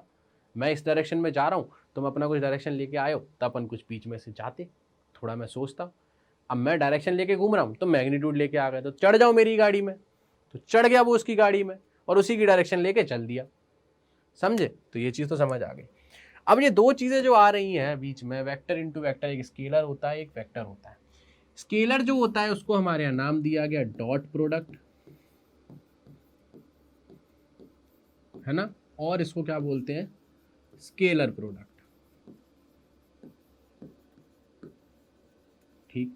एंड सेम हमारा जो वेक्टर क्वांटिटी उसको दिया गया क्रॉस प्रोडक्ट, बहुत फेमस है ना, काफी बच्चों को पता होगा, यहां तक की तो सारी चीजें पता ही होनी चाहिए। और इसको क्या बोल देते हैं हम लोग? Vector product. ठीक है, चलो बिना किसी देर से आगे बढ़ते चलते हैं। मजा आ रहा है ना लेक्चर में? मैं पूछ के हो रहा हूँ, मजा तो आना ही चाहिए। वेक्टर पूरा कंप्लीट हो रहा है आपका वन शॉट में, और क्या चाहिए आपको? आओ, प्रोडक्ट, डॉट प्रोडक्ट और स्केलर प्रोडक्ट। चलो आगे अपना टॉपिक, जिसकी हमें बहुत देर से नीड थी और बच्चे इसी के लिए तलाश में बैठे थे कि इट्स डॉट प्रोडक्ट पढ़ाइए और क्रॉस प्रोडक्ट पढ़ाइए।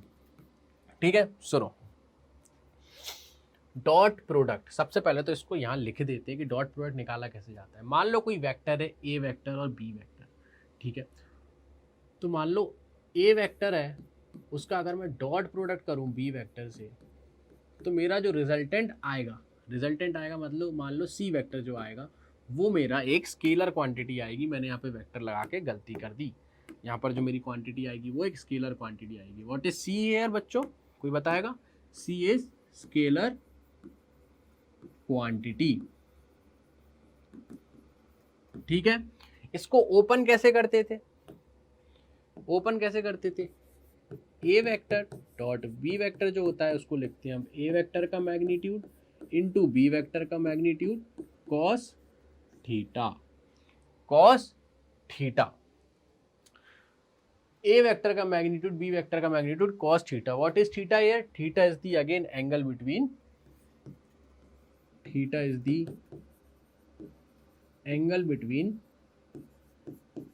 ए वेक्टर एंड बी वेक्टर। समझ में आया? तो ऐसा क्यों हुआ कि इनका जो डॉट प्रोडक्ट आ रहा है वो मेरा एक स्केलर क्वांटिटी दे रहा है, राइट? एक स्केलर क्वांटिटी दे रहा है। ऐसा क्यों हुआ, थोड़ा जान लेते हैं ज़रा। आपने वो देखा, चलो इसको अपन बाद में देखते हैं। आपने वो चीज़ देखी है, क्या बोलते हैं अपन लोग, चलो इस चीज़ पे आ जाते हैं पहले। कैसे? ए वेक्टर, मान लो ए वेक्टर की वैल्यू दी है हमें 6i कैप। आई कैप से समझाएं कि आई कैप बाद में आ जाएगा? चलो अपन समझ लेते हैं इस चीज़ को। तो बच्चों मान लेते हैं अपन, क्या बोल देते हैं अपन लोग, मान लेते हैं जैसे आपने वर्क देखा होगा, राइट? वर्क में आपने क्या चीज़ देखी होगी? वर्क क्या होता है? एक स्केलर क्वांटिटी है। होता क्या है वो? फोर्स इनटू डिस्प्लेसमेंट ds, दोनों का डॉट प्रोडक्ट होता है, राइट? तो अपन अगर इसकी वैल्यू निकालना चाहें तो कैसे निकाल सकते हैं? मान लो हमें फोर्स का वेक्टर दिया हुआ है या डिस्प्लेसमेंट, मान लो ए वेक्टर दिया हुआ है ऑलरेडी। ए वेक्टर हमें कितना दिया हुआ है? 16 यूनिट दिया हुआ है, मान लो, ठीक है, 16 यूनिट दिया हुआ है। और बी वेक्टर हमें कितना दिया हुआ है? 2 यूनिट मान लो, ठीक है, कोई भी यूनिट हो सकती है, मुझे नहीं पता है। तो इसका डॉट प्रोडक्ट कैसे निकालोगे? A vector dot B vector is equals to A vector का magnitude that is 16 into B vector का magnitude that is 2 into cos theta. Theta मान लो इन दोनों के बीच का एंगल हमें दे रखा है 30 डिग्री। दो वेक्टर्स ऐसे मान लो ना, ये दो वेक्टर्स दिए हुए हैं ऐसे, एक ए वेक्टर दिया हुआ है 16 यूनिट का, एक बी वेक्टर दिया हुआ है 2 यूनिट का। इन दोनों के पीछे बनने वाला एंगल थीटा दैट इज कितना दिया? 30 डिग्री, ऐसा आप मान लो। तो यहाँ पे कॉस थीटा की जगह 30 डिग्री अगर मैं रख दूंगा तो क्या मैं आंसर निकाल सकता हूँ? 32 cos 30 √3/2 that is 16 √3 unit will be my a vector dot b vector। तो समझ आया क्या? ये स्केलर वैल्यू आ रही है? आ रही है, बिल्कुल। चलो तो ये चीज याद रखेंगे अपन कि डॉट प्रोडक्ट कैसे निकाला जाता है, ए वेक्टर का मैग्नीट्यूड बी वेक्टर का मैग्नीट्यूड कॉस थीटा। चलो, इस dot product follow commutative law, क्या डॉट प्रोडक्ट मेरा कम्यूटेटिव लॉ फॉलो करता है? कम्यूटेटिव लॉ कहने का मतलब हो गया कि A vector dot B vector is equals to B vector dot A vector है। अगर ये चीज फॉलो होती है तो राइट है, अगर नहीं हो तो अपन इस पर क्रॉस लगा देंगे। तो पहले चेक कर लेते, मान लो कोई वेक्टर मेरा ए ये रहा और ये रहा मेरा एक वेक्टर बी, ठीक है। चलो, और इन दोनों के बीच में बनने वाला एंगल मैंने ए से नापा है, ये रहा थीटा, ठीक है। ठीक है, तो इसका डॉट प्रोडक्ट क्या आएगा? A vector dot B vector क्या आएगा बच्चों? ए वेक्टर का मैग्नीट्यूड बी वेक्टर का मैग्नीट्यूड और उन दोनों के बीच में बनने वाला एंगल थीटा। चलो, अब मेरे को क्या निकालना है? B dot A. B dot A, तो बी डॉट ए के लिए क्या करूंगा बच्चों? मैं बी डॉट ए के लिए मैं क्या करूंगा बच्चों? बी से ए की तरफ आऊंगा तो एंगल मैं ये लूंगा और ये एंगल क्या होगा? अभी मैं क्लॉकवाइज गया तो थीटा, सॉरी एंटी क्लॉकवाइज गया तो थीटा, वापस आया तो माइनस थीटा, क्योंकि बी से ए की तरफ आ रहे हैं, बी से ए की तरफ आ रहे हैं, ठीक है। तो यहां पर अब मैं बी डॉट ए निकालता हूं कि बी डॉट ए मेरा कितना आ रहा है? B vector dot A vector, ये कितना आ रहा है? बी वेक्टर का मैग्नीट्यूड ए वेक्टर का मैग्नीट्यूड और इनके पीछे बनने वाला एंगल कॉस कितना? Minus theta. मैंने यहाँ पे माइनस थीटा क्यों लिया? बच्चे बोलेंगे सर थीटा ही ले लेते, क्योंकि एक्चुअली मैं केवल एक ही वेक्टर्स पे काम कर रहा हूँ एंड मैंने ऑलरेडी थीटा को एंटी क्लॉकवाइज मान रखा है। जब मैं बी से ए की तरफ आ रहा हूँ तो माइनस थीटा बोल दिया, है ना, रेफरेंस में ऑलरेडी ले चुका था। तो यहाँ से B vector dot A vector कितना आएगा? बी वेक्टर का मैग्नीट्यूड ए वेक्टर का magnitude and cos minus theta कितना होता है बच्चों? कॉस ऑफ थीटा होता है। तो यहां से मुझे क्या पता लगा? यहां से मुझे क्या पता लग रहा है? देखो, बी ए वेक्टर का मैग्नीट्यूड इंटू बी वेक्टर का मैग्नीट्यूड कॉस थीटा, ए वेक्टर का मैग्नीट्यूड बी वेक्टर का मैग्नीट्यूड कॉस थीटा। तो क्या यहाँ से मेरी ये दोनों वैल्यूज इक्वल आ रही है? बिल्कुल आ रही है। तो इसका मतलब या तो ए डॉट बी करो या बी डॉट ए करो, बात एक ही होगी।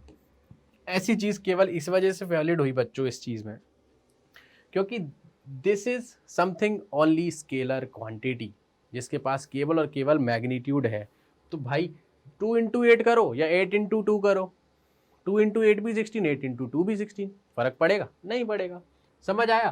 तो इस वजह से ऐसी चीज हुई। चलो, if two vectors are perpendicular then dot product, सुनो, वो बोल रहा है अगर ए वेक्टर है और वो उसके परपेंडिकुलर है किसका? B vector. ए और बी वेक्टर दोनों परपेंडिकुलर वेक्टर्स हैं, तो what will be their dot product, ऐसा उसने हमसे बोला है, ठीक है।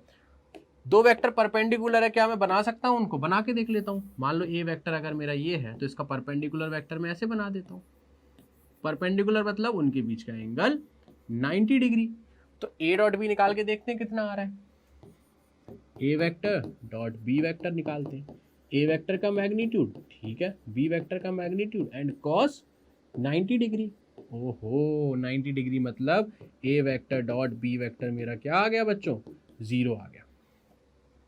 ये चीज तो थोड़ा हम याद रखने वाली है कि अगर दो वेक्टर आपस में परपेंडिकुलर हैं तो उन दोनों के बीच का जो डॉट प्रोडक्ट आएगा वो 0 आएगा। बोलो, ये चीज समझ आई? चलो, orthogonal unit vectors. Orthogonal unit vectors क्या होते हैं? अब हम थोड़ा आ जाते हैं अपनी कार्टेशियन एक्सिस पे आ जाते हैं, मतलब नॉर्मली जो अपनी एक्सिस होती है एक्स वाई जेड, उसकी बात करने वाले हैं, ठीक है। और उसकी डायरेक्शंस को कैसे डिनोट करते हैं वो बात करने वाले हैं, ठीक है। चलो, जैसे माना ये एक x, ये y, ये x, ये y और ये z। x डायरेक्शन को अपन शो किससे करते हैं बच्चों? इस डायरेक्शन को शो करते हैं यूनिट वेक्टर से, जिसको हमने नाम दिया आई कैप, ठीक है। y को किससे शो करते हैं कि ये y इस, सॉरी ये z माना है मैंने, इसको y मान लो बच्चों, इसको y, इसको z, ठीक है, इसको z और इसको y, ठीक। ये y माना है मैंने, y की डायरेक्शन को कौन शो करेगा? j cap. कैप क्यों लगा रहा हूं? यूनिट वेक्टर, उस डायरेक्शन का यूनिट वेक्टर, यूनिट वेक्टर हमेशा डायरेक्शन शो करता है। और k के लिए क्या करेगा? ये करेगा k कैप, ठीक है। अब सुनो, अगर मैं डॉट प्रोडक्ट की बात कर रहा हूं बच्चों, अगर मैं डॉट प्रोडक्ट की बात कर रहा हूं, मुझे एक चीज बताओ, I cap dot J cap क्या होगा? बताओ। I vector dot J vector, unit vector है, डायरेक्शन तो है, तो इसका डॉट इंटू इसका डॉट क्या होगा बताओ जरा, कोई बताएगा? क्या ये दोनों परपेंडिकुलर दिख रहे हैं? एक्स और वाई आपस में परपेंडिकुलर होते हैं, तो अगर इसका निकालोगे भी तो क्या आएगा डॉट प्रोडक्ट, आई कैप का मॉड जे कैप का मॉड कॉस ऑफ 90 डिग्री। अब ये मैग्नीट्यूड भी 1 1 है और कॉस 90 0 होता है, तो यहाँ से मुझे एक चीज़ पता लगी, आई कैप जे कैप अगर डॉट प्रोडक्ट हो रहा है तो वो 0 आएगा। अब सुनना, आई का के साथ कर लो तो भी 0 आएगा, जे का के साथ कर लो तो भी 0 आएगा, अगर मैं जे का डॉट प्रोडक्ट के साथ करूंगा तो भी 0 आ रहा है ना? समझ आ रहा है? बिल्कुल आ रहा है। क्यों? क्योंकि परपेंडिकुलर। के का आई के साथ करूंगा तो भी 0 आएगा क्योंकि परपेंडिकुलर है। क्या है मेरा? परपेंडिकुलर है। समझ आया? तो यहां से मुझे एक चीज तो पता लग गई कि डॉट प्रोडक्ट अगर हो रहा है तो आई डॉट जे डॉट के या के डॉट आई होगा तो हमेशा वैल्यू 0 ही आनी है, क्योंकि हमेशा परपेंडिकुलर है, थीटा 90 डिग्री होगा तो डॉट प्रोडक्ट 0 आना है। बोलो ये चीज समझी? समझ में आया? चलो अच्छा, एक चीज और बताओ, अगर मैं इन दोनों का कर दूं तो क्या निकल के आएगा? दैट इज 1 आ जाएगा मैग्नीट्यूड में। करेक्ट? सही है, हाँ सही बात है। आई डॉट आई कितना आ जाएगा? आई वेक्टर का मैग्नीट्यूड और डॉट आई वेक्टर का मैग्नीट्यूड और cos of 0 degree, that is 1 आ जाएगा। राइट? तो दो वेक्टर्स का डॉट प्रोडक्ट करते हैं, जैसे आई वेक्टर, आई का यूनिट वेक्टर डॉट आई के ही यूनिट वेक्टर से मैं इसका एक बार डॉट प्रोडक्ट कर दूं, तो आई और आई, ये भी आई और ये भी आई, कुछ नहीं आई, समझ ही नहीं आई। करते हैं, कैसे नहीं आई? आ जाओ, आई वेक्टर और आई वेक्टर दोनों पैरेलल है, एंगल 0 डिग्री, इसका डॉट इससे करना है तो क्या आएगा? इसका मैग्नीट्यूड फिर से आई का मैग्नीट्यूड और कॉस 0 डिग्री, क्योंकि दोनों के बीच बनने वाला एंगल 0। तो आई का कैप डॉट आई का कैप करेंगे, आई डॉट आई होगा तो हमेशा कितना आएगा आंसर? 1। सेम ऐसी बात तो जे डॉट जे करोगे तो भी 1 आएगा, एंड के डॉट के करोगे तो भी मेरा 1 निकल कर आएगा। बोलो ये चीज समझ आई? ये चीज समझ आई? इसको नहीं भूलेंगे अपन, ठीक है? समझ आया ये चीज? पक्का? चलो क्रॉस प्रोडक्ट पे आने से पहले इसका एक क्वेश्चन करके देख लो, आपको चीज समझ आ जाएगी कैसे। सुनो, मैं आपको बोल रहा हूं कि मान लो एक ही बताऊंगा क्वेश्चन, ए वेक्टर मैं आपको दे देता हूं 2 I cap plus 3 J cap plus 1 के कैप, ठीक है? एंड बी वेक्टर मैं आपको दे देता हूं 1 आई कैप प्लस 1 जे कैप प्लस 2 के कैप। इन दोनों का मुझे डॉट प्रोडक्ट करके दिखाओ, तो आप कर सकते हो, आप करके देख लेते हैं। सर ए वेक्टर डॉट बी वेक्टर करते हैं। चलो, तो क्या करना है मेरे को? ए का मैग्नीट्यूड इंटू बी का मैग्नीट्यूड और कॉस थीटा। अब मेरे को थीटा वीटा तो निकालना है नहीं, क्योंकि मेरे को ये दिए किस फॉर्म में? एक्स वाई जेड के फॉर्म में दिए, आई जे और के फॉर्म में दिए, तो मैं ऐसे नहीं करूंगा। मैं क्या करूंगा? इनका सीधा डॉट प्रोडक्ट लगाऊंगा। कैसे? इसको लिखूंगा 2 I cap plus 3 J cap plus के कैप, दैट इज 1, राइट? और इसका डॉट प्रोडक्ट करना है मेरे को किसके साथ? आई कैप प्लस जे कैप प्लस 2 के कैप, ठीक है? अब सुनो, सुनते जाओ। 2 I cap dot I cap, समझ रहे हो? इसका मैं फिर से करूंगा plus 2 I cap dot J cap plus 2 I cap dot K cap. सुन रहे हो? ये चीज तो मैंने 2 आई कैप से सबका किया, फिर इसका भी करूंगा, इसका भी करूंगा। अब मेरे को पहले इसकी चीज बताने दो। 2 आई कैप का जब आई कैप से करूंगा तो आई डॉट आई क्या देगा मेरे को? 1, तो यहां से तो मुझे केवल 2 मिलेगा। और आई डॉट जे क्या होता है? 0। जे डॉट आई डॉट के क्या होता है? वो भी 0। आई डॉट के करो या के डॉट आई करो, ये तो हमने पढ़ ही लिया कि A vector dot B vector, A vector dot B vector is equals to B vector dot A vector. तो के डॉट आई करो या आई डॉट के करो, तो यहाँ से मैंने क्या किया? आई डॉट के, वो भी 0 आएगा, तो ये से यहाँ से मेरे को 0 मिल रहा है, यहाँ से 0। मतलब अगर आई डॉट जे हो रहा है तो आपको सॉल्व करने की जरूरत नहीं, सीधे 0 हो जाएगा। तो एटलीस्ट आपको डायरेक्टली क्या करना है? यहाँ पर आपको किसी से प्रोडक्ट नहीं करना। क्यों नहीं करना मैं बताता हूँ। यहाँ पर जब आप सॉल्व करोगे बैठ के, तो आई का आई से करना, जे का जे से करना और के का के से करना। क्यों? अब मेरी बात सुनो, आई का आई से करोगे तो 2 निकल के आ जाएगा। अब आई का जे और के से करके देख लो तो 0 ही आना है, एटलीस्ट एट लास्ट 0 ही आना है। प्लस 3 पर आओ, 3j, j का i से करोगे तो 0, j का j से करोगे तो 3 आ जाएगा, और j का k से करोगे तो फिर 0 आ जाएगा। ठीक है, ऐसे k का i से करोगे तो 0 आ जाएगा, k का i से करोगे तो 0 आ जाएगा, प्लस k का j से करोगे तो 0, k का k से करोगे तो 2 आ जाएगा। तो आपके पास आंसर कितना आ गया? 7। बोलो डॉट प्रोडक्ट समझ आया है ना? ऐसे टाइप के क्वेश्चंस को आप प्रैक्टिस कर सकते हो, और इस फॉर्मूला बेस्ड भी क्वेश्चंस आपको मिल सकते हैं इस टाइप का। ठीक है, कोई भी बड़ी बात नहीं है। कभी कभी एंगल पूछ लेगा आपसे, क्या बोलेगा पता है? 2 वेक्टर्स आर दिस, है ना, बताओ उन दोनों वेक्टर्स के बीच में बनने वाला एंगल, है ना। इससे वो आपसे एंगल ही पूछ सकता है, यहां से एंगल ही पूछ सकता है। पूछो कैसे? वो क्या बोलेगा कि ए वेक्टर ये रहा, बी वेक्टर ये रहा, इन दोनों के बीच में बनने वाला एंगल। अब आप क्या करोगे? A vector dot B vector मैंने निकाल दिया, ये क्या था? ए डॉट बी। ए का मैग्नीट्यूड क्या होगा? अंडर रूट ऑफ 2 का स्क्वायर प्लस 3 का स्क्वायर प्लस 1 का स्क्वायर। बी का मैग्नीट्यूड क्या होगा? Under root of 1 square plus 1 square plus 2 square. अब क्या लगाओगे आप? ये वाला फॉर्मूला। ए डॉट बी पता है, इसको यहां ले जाना, इसको यहां ले जाना, उनके बीच में बनने वाला एंगल आ जाएगा। बोलो समझ आया? चलो बढ़िया, समझ आया। तो अब आ जाते हैं अपन क्रॉस प्रोडक्ट और वेक्टर प्रोडक्ट पे। इसमें भी कोई ज़्यादा खास बात नहीं है, बस यहाँ पर एक चीज़ आ जाती है जो कि है डायरेक्शन का लोचा। ठीक है, यहाँ पर भी हमसे क्या बोला जाता है? अगर 2 वेक्टर्स हैं, एक ए वेक्टर है और उसका क्रॉस प्रोडक्ट कर रहा हूँ बी वेक्टर से, तो जो तीसरी क्वांटिटी मेरे पास निकल के आएगी वो भी एक वेक्टर क्वांटिटी होगी, मतलब 2 वेक्टर्स का अगर क्रॉस प्रोडक्ट मैं कर रहा हूँ, दैट मीन्स वो भी एक वेक्टर क्वांटिटी देगा। अब कैसे देगा वो अपन समझ लेते हैं। ठीक है, तो ए क्रॉस बी जब मैं करूंगा तो वो मेरा ओपन कैसे होगा? ए वेक्टर का मैग्नीट्यूड, बी वेक्टर का magnitude, sine theta. What is sine theta? Theta is the angle between A and B.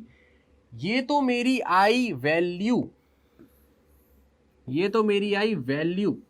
लेकिन मुझे अभी इसकी डायरेक्शन और चाहिए, क्योंकि इसकी एक डायरेक्शन भी है। तो यहां आ जाएगा N cap. What this n cap is showing? This is the direction of A cross B. A cross B का डायरेक्शन शो कर रहा है। समझो इस चीज को, समझो मैं बताता हूं आपको। मान लो एक वेक्टर ये है और एक वेक्टर ये रहा, एक एक्स एक्सिस के अलॉन्ग है ए वेक्टर और बी वेक्टर वाई एक्सिस के अलॉन्ग है। ठीक है, समझे? ठीक है, अब सुनो मेरी बात। इसका मुझे क्रॉस प्रोडक्ट चाहिए, तो वैल्यू से तो आप ऐसे निकाल लोगे। इसकी डायरेक्शन की बात करते हैं। डायरेक्शन कैसे होगा? मुझे चाहिए ए क्रॉस बी। मुझे क्या चाहिए? A cross B. यहां पर A cross B equals to B cross A होता है कि नहीं वो अपन आगे देखेंगे, लेकिन यहाँ पे डायरेक्शन पहले देख लेते हैं। ए वेक्टर और बी वेक्टर का डायरेक्शन की बात करेंगे। डायरेक्शन कैसे निकलेगा बच्चों? उसका एक रूल होता है। डायरेक्शन का एक रूल होता है, अपन राइट हैंड रूल लगाएंगे, सारे काम अपन राइट हैंड से ही करेंगे। अपन क्या करेंगे? जिससे जिसका क्रॉस मांगा है उससे बात करेंगे। हमसे क्या बोला है? ए का क्रॉस करना है बी में, तो पहले ए वाले वेक्टर पे पहुंचो, उससे बोलो कि तू किस डायरेक्शन में है, अपनी हथेली कर लो। ठीक है, तुझे क्रॉस किस पे करना है? बी पर करना है। ए क्रॉस बी, ए वाले पे पहुंचो, ये रहा, क्रॉस किस पे कर रहा है? बी पर। ऐसे घुमा दो, अंगूठा कहाँ जा रहा है मेरा? बाहर की तरफ। इसका डायरेक्शन कहां पर होगा? ए क्रॉस बी का कुछ बाहर की तरफ। ये बाहर की तरफ समझ लो, है ना? समझ में आ रहा है ना? बाहर की तरफ। तो ये क्या हो गया? A vector cross B vector. अब सुनो, अगर मेरे से A vector cross B vector की जगह B vector cross A vector पूछा जाता तो मैं क्या करता? कोई बताएगा? मैं बता देता हूं। फिर मैं क्या करता? मैं बोलता बी से पूछा जा रहा है, चलो बी की तरफ। ये रहा मेरा हाथ, मैं ले गया। और मुड़ना कहाँ है? ए की तरफ। तो पहले तो हाथ ऐसे कर लो, क्योंकि उंगलियां कर्ल कैसे होंगी? टेढ़े में तो नहीं कर सकता ना, तो मैं ऐसे कर लिया, क्योंकि ए इधर है। अब मेरे को यहां घूमना, तो अंदर की तरफ डायरेक्शन मतलब ये हो गया B vector cross A vector. बोलो समझ आया?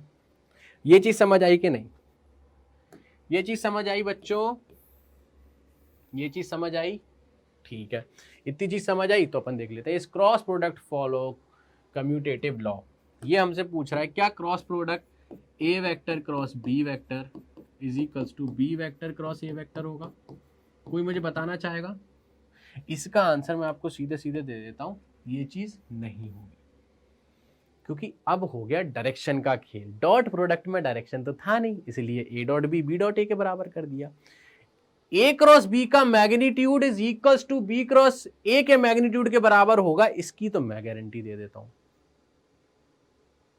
इसकी गारंटी मैं दे देता हूं। लेकिन डायरेक्शन की वजह से पूरा खेल उल्टा हो गया, पूरा खेल उल्टा हो गया। क्यों?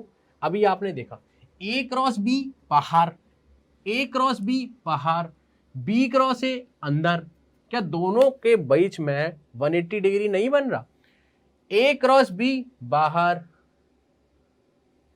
ए cross B, A cross B, अरे समझो तो यार, समझो मेरी बात समझो, ए क्रॉस बी बाहर, ठीक है, ऐसे मान लो एक इस तरफ पे आ रहा है, एक इस तरफ पे आ रहा है, राइट।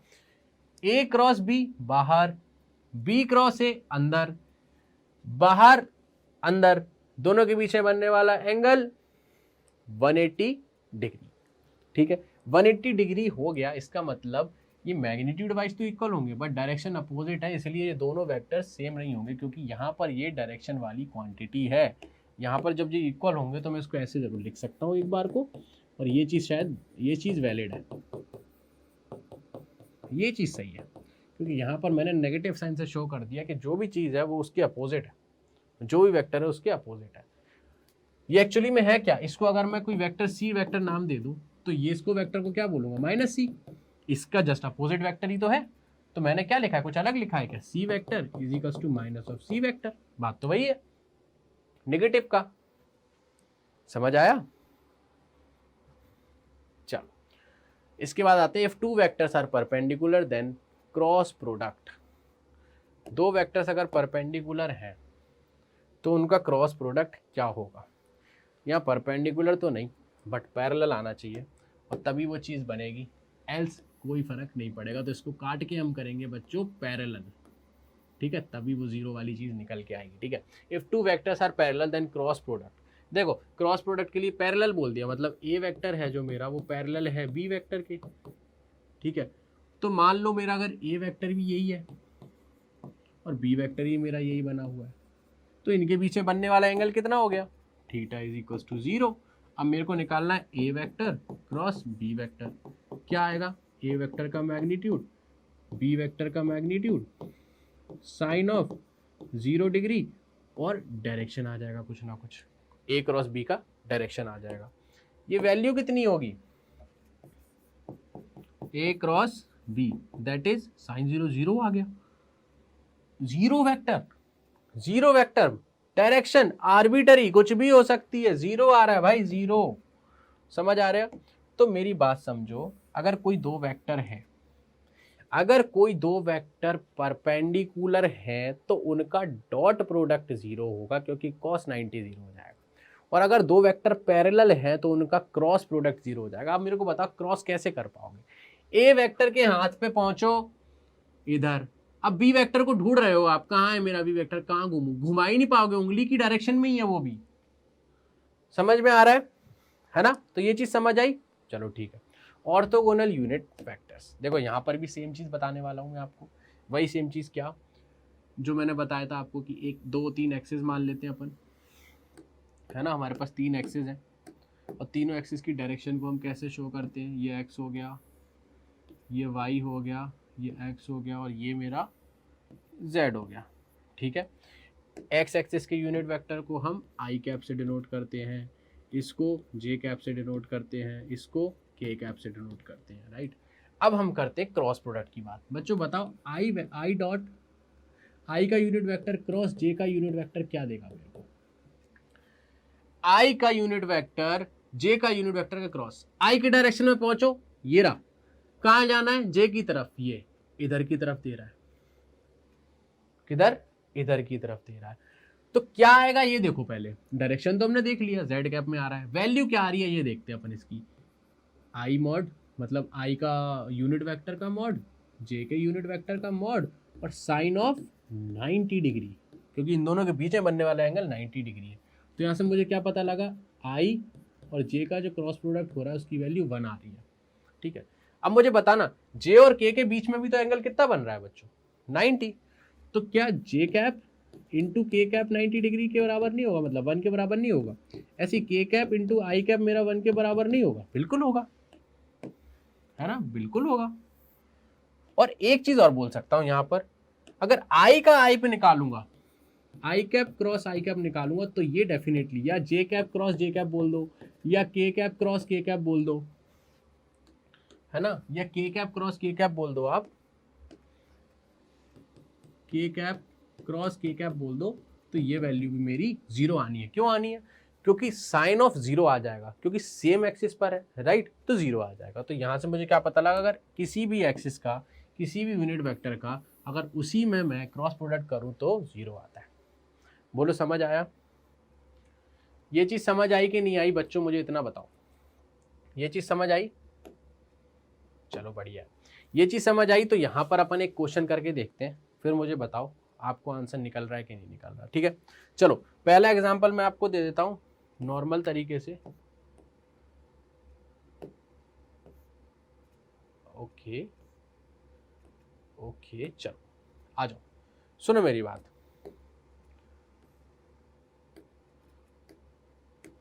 यार ये बोर्ड बड़ी दिक्कत देता है ना, कोई दिक्कत नहीं, आ जाओ आ जाओ।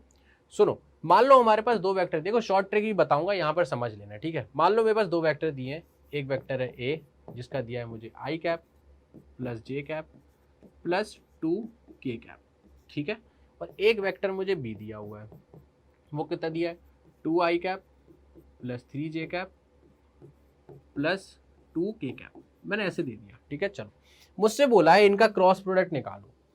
अब आप क्रॉस प्रोडक्ट करने कैसे बैठ जाओगे, this cross this, this cross this, this cross this, plus this cross this, this cross this, this cross this, फिर के वाले का आई से जे से और के से करोगे, है ना। तो यहां से आप निकाल तो लोगे ही, कैसे करोगे, देखो ए वेक्टर क्रॉस बी वेक्टर करोगे तो कैसे करोगे, पहले आई को पकड़ोगे, आई का इसके साथ करोगे पहले, फिर इसके साथ करोगे, फिर इसके साथ करोगे, मतलब I cross 2 times of I plus I cross 3 times of J plus I cross 2 times of K, है ना। ऐसे मैंने इसका किया, फिर जे का भी करोगे सबसे, फिर के का भी करोगे, राइट। तो यहाँ से क्या होगा, अब आप देखते जाओगे, आई क्रॉस आई आ रहा है तो मेरा क्या हो जाएगा 0 हो जाएगा, क्योंकि पैरेलल वेक्टर का 0 होता है क्रॉस प्रोडक्ट। आई क्रॉस जे आ रहा है तो आई क्रॉस जे 1 आ जाएगा, है ना, आई क्रॉस के आ रहा है तो 1 आ जाएगा। तो ऐसे सॉल्व करोगे तो टाइम लगेगा। इसका एक मेथड बताऊंगा, सिंपल सा सादा सा, कैसे करोगे जब तीनों हमारे कार्टेशियन दिए हों तब, ठीक है। आप क्या करोगे, इसमें अगर आपसे पूछा है A vector cross B vector, आपसे क्या करना है, सीधी बात, यहां पर ए क्रॉस बी वेक्टर पूछा तो आप क्या करोगे, देखो ए वेक्टर क्रॉस बी वेक्टर मुझे पूछा गया है, तो मैं क्या करूंगा, आई जे के कैप है, यहां लिखूंगा आई, यहां लिखूंगा जे और यहां लिखूंगा के, ठीक है, सुनते जाना। फिर इसके मैग्नीट्यूड को यहां लिख दूंगा 1 1 2, उसी के नीचे 1 1 2, इसके मैग्नीट्यूड को भी लिख दूंगा नीचे 2 3 2, और इसको पूरे को मॉड में बंद कर दूंगा, ठीक है। अब मैं क्या करूंगा, इसको ओपन करते हैं, तो कैसे करूंगा, प्लस आई, अब सुनो, जब मैं आई की बात करूंगा, देखो यहां पर मैं कुछ नहीं लिख रहा अभी, यहां पर छोड़ दो, यहां से कंफ्यूजन हो जाएगी, यहां छोड़ दो, ठीक है। इक्वल्स टू मैंने क्या लिखा, आई